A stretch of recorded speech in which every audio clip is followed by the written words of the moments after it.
Queridos irmãos, queridas irmãs, então esse vídeo é o de número 168.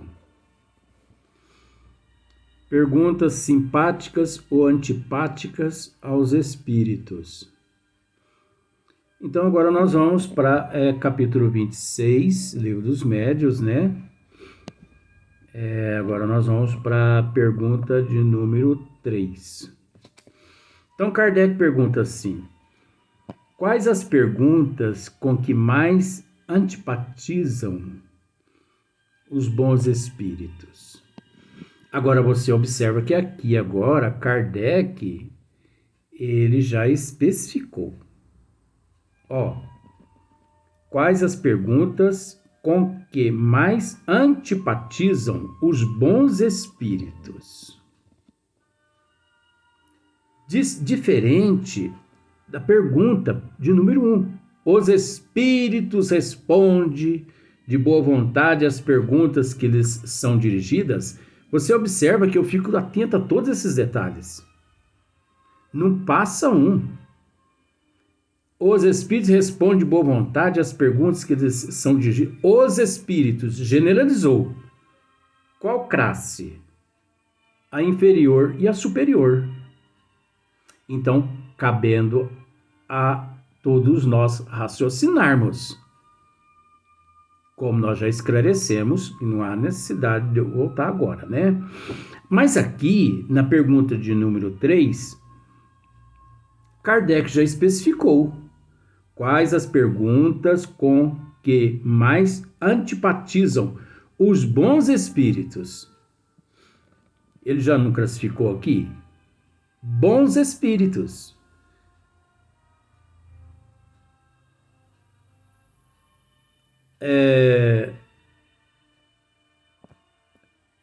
Olha para você ver a resposta. Todas as que sejam inúteis.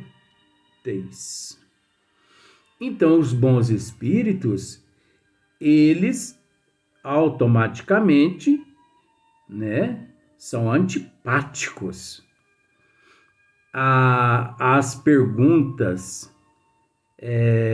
inúteis, às perguntas levianas, as perguntas não sérias, ou aqui sequência, ou feitas por uma curiosidade e para experimentá-los. Nesses casos, não respondem e se afastam. Se a pessoa insiste, eles se afastam. Porque eles estão ali num trabalho sério de muita responsabilidade, transmitindo informações de alto escalão, de alto nível, matérias e mais matérias informativas em todos os sentidos, em todas as áreas científicas. Então eles não são obrigados a permanecer ali a partir do momento que a pessoa ali começa a fazer perguntas descabidas, né? Por isso é que as perguntas têm que ser condizentes. E por isso também que os bons espíritos responderam na pergunta de número 2 a Kardec.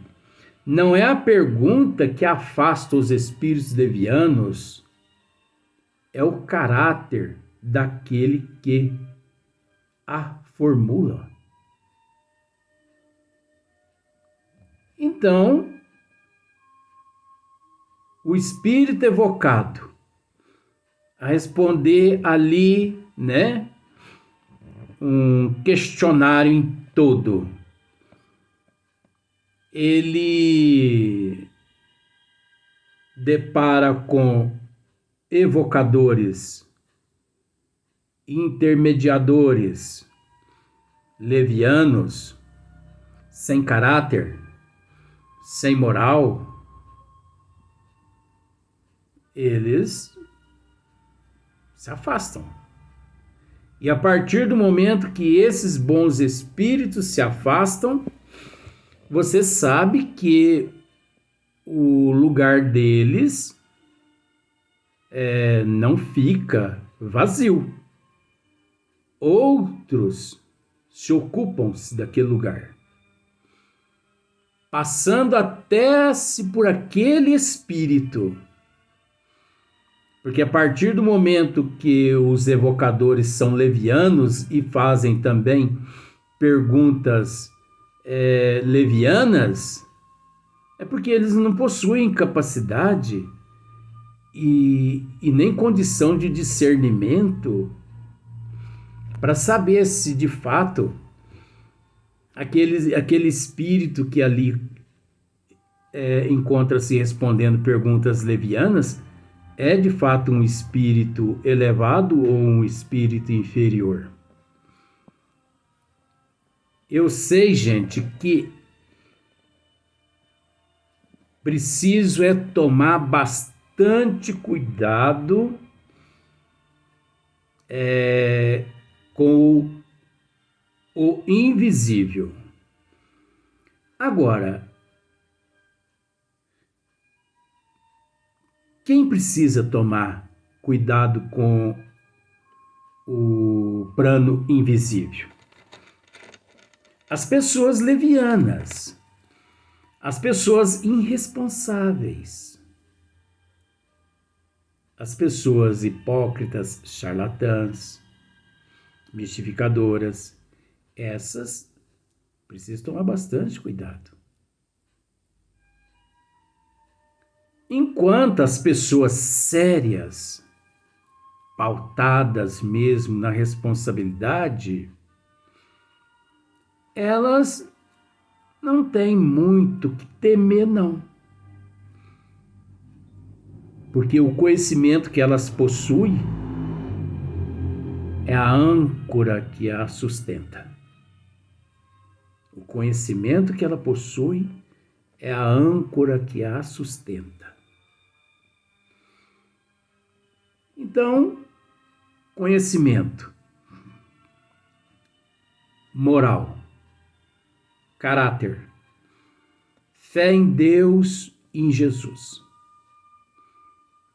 fé na providência divina, fé raciocinada. Você vai temer o quê? Você vai temer o quê? Não existe o que temer. Só teme o ignorante. Dizendo assim, parece que estamos falando mal. Não. Estimulando as pessoas, com todo respeito, a raciocinar. Porque a partir de então as pessoas começam a analisar, falam, mas se eu possuo moral, se eu possuo caráter, se eu possuo conhecimento, se eu possuo fé raciocinada,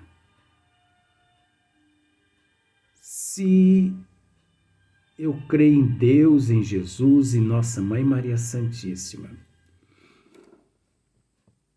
de fato, eu devo temer o quê? Nada, gente. Porque se aquela pessoa ali teme alguma coisa mediante todos esses atributos que ela possui, ora, pode desistir-se da existência, com todo respeito à existência. Pode existir de tudo. Agora, isso não é só na doutrina dos espíritos, não, gente. Isso é uma disciplina em todas as áreas filosóficas, científicas, religiosas. deveria ser assim o caráter do ser humano em todas as áreas, inclusive nas profissões. Onde eu trabalho, com quem me relaciono no trabalho, com quem eu convivo no meu dia a dia, com quem eu convivo na minha família, em todas as áreas. Se você, em todas as áreas, ou você acha que onde você trabalha não exige sequer, não é exigido de você intelecto, né? Cultura, né? Intelecto, cultura, conhecimento, caráter, moral. Você acha que isso não foi visto antes de você, né? Ser agraciado com o teu trabalho? Lógico, lá no teu currículo, isso tudo foi analisado. Como se diz o ditado, quando fizeram ali, puxaram a tua capivara, né? Acho que é capivara mesmo, né?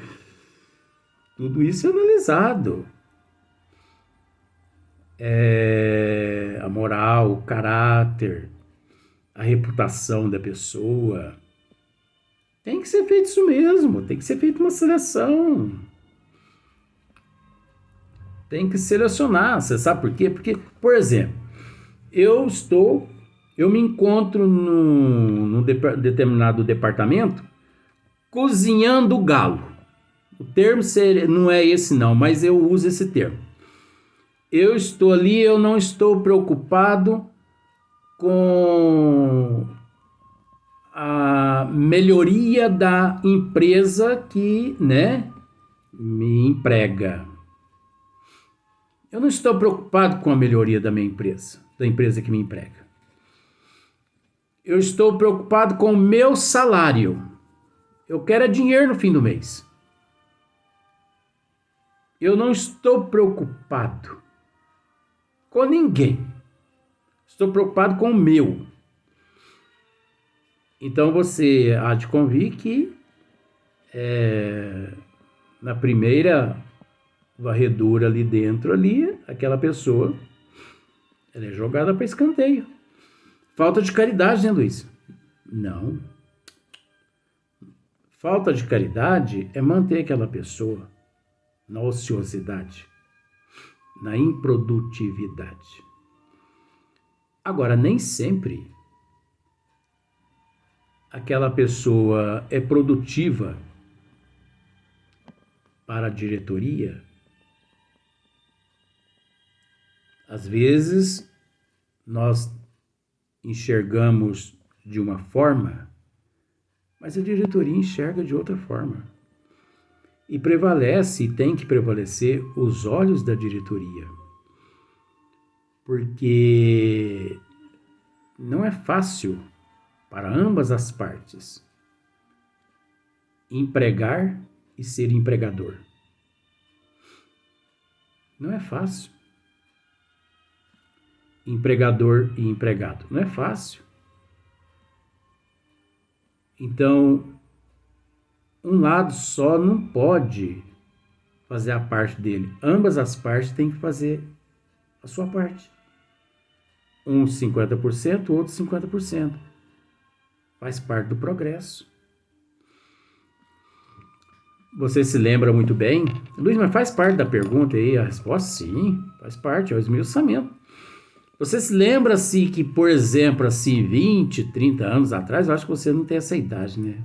Não é tão velho igual o pé de serra aqui. Há uns 30 anos atrás, 40 anos atrás, não existia escola profissionalizante.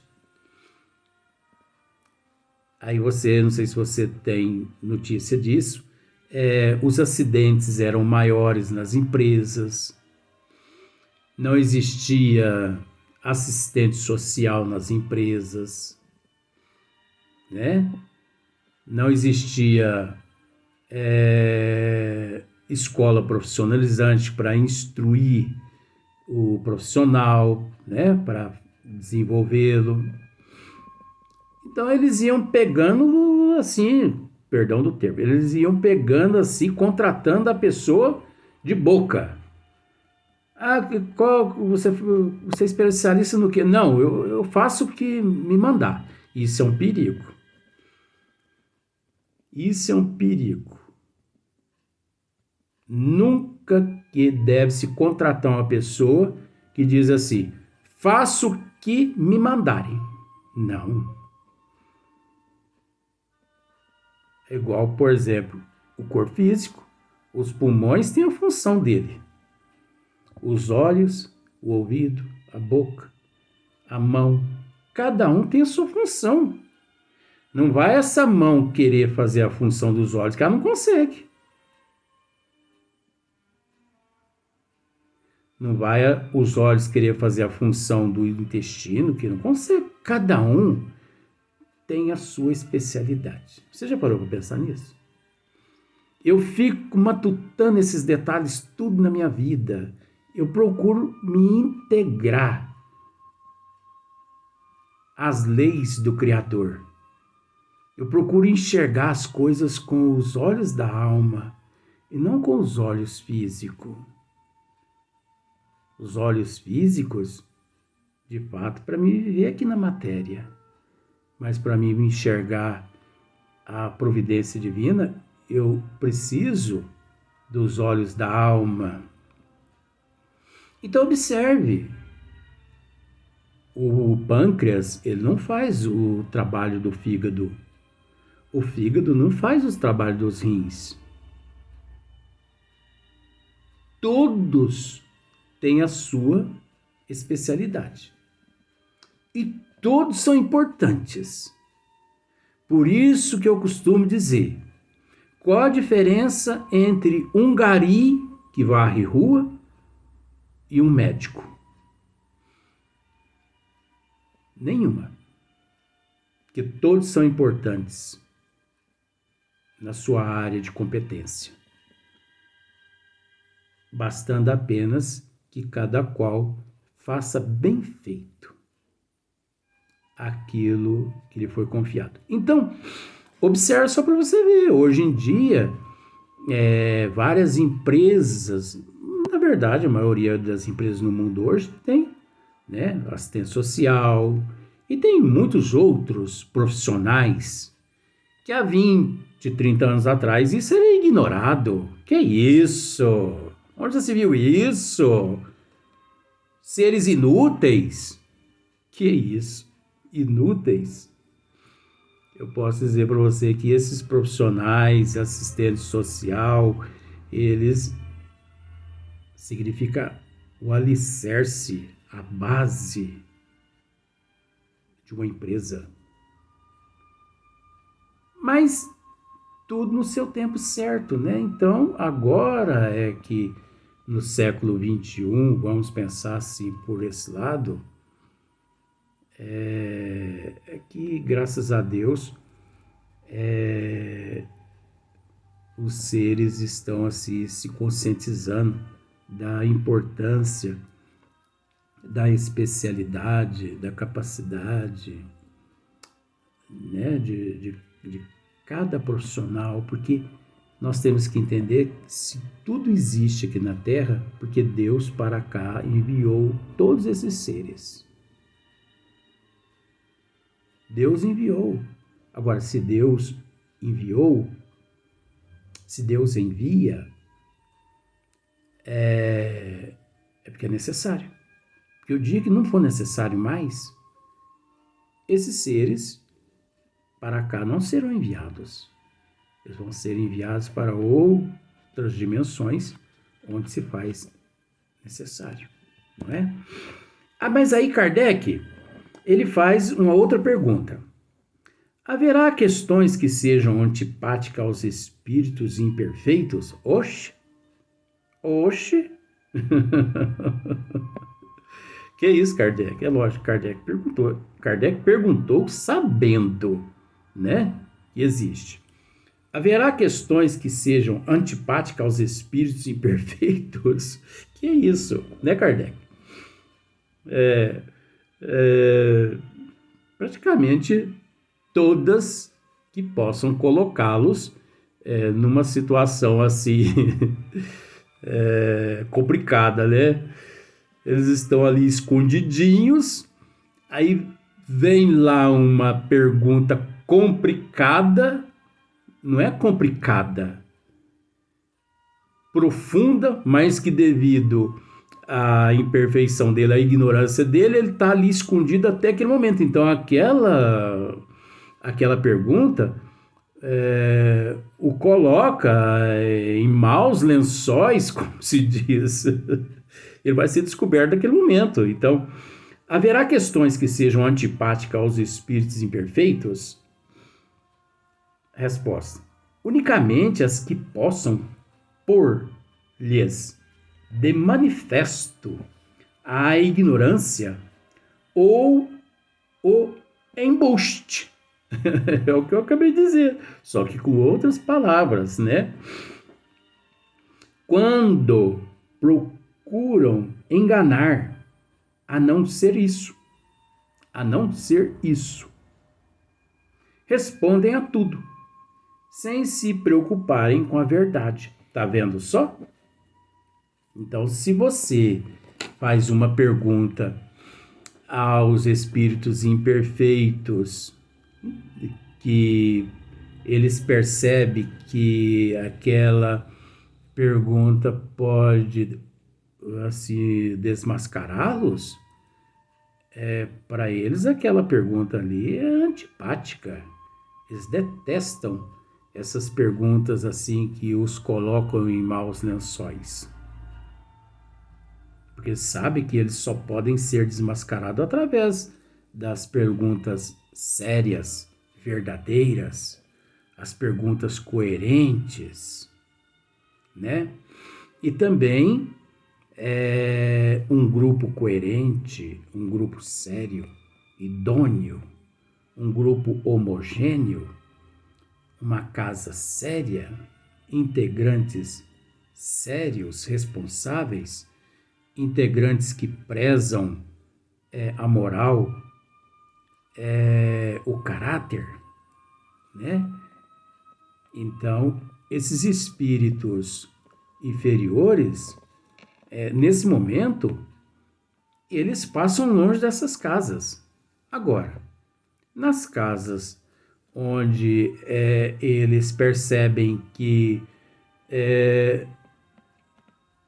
não são descobertos jamais, né? Então observa para você ver, onde eles percebem que não são descobertos. Luiz, não seria o contrário? Onde eles percebem que não seriam descobertos? Futuro. Pode ser que o futuro ali se melhore. Então nós temos que ficar com o presente mesmo. Então, sabendo eles que nunca são descobertos, então eles respondem o que eles querem. Tudo que você pergunta, eles respondem. Eles respondem a respeito de casamento, traz o marido em 7 dias, traz a namorada em 7 dias. Deus que me livre. O Espírito dizer isso para mim, eu pego um chinelo e ó nele. Traz a namorada de 7 dias, em 7 dias. Não. Traz a mulher em 7 dias. Não traz, não. Não, deixa para lá. Deixa. Eu já tô com muita dor nas costas já. Deixa eu com as minhas dores aqui mesmo. Ai, gente, mas sorrindo por amor a você. Porque você não merece ficar assistindo aqui um vídeo cansativo desse, creio, e ainda comigo aqui com a cara azeda. Então a gente tem que, né? Dias melhores virão. Se não for nessa existência, existe, graças a Deus, a imortalidade da alma. Então, os bons espíritos já responderam, né? Unicamente as que possam pôr-lhes de manifesto a ignorância ou o embuste. Quando procuram enganar, a não ser isso, respondem a tudo, sem se preocuparem com a verdade. Então, é interessante, né? Como que o estudo ele nos evangeliza, né? Como que nós crescemos espiritualmente quando adquirimos conhecimento, quando aprendemos um pouquinho mais a respeito dos desígnios de Deus, né? Então agora é o próximo vídeo vai ser no próximo dia.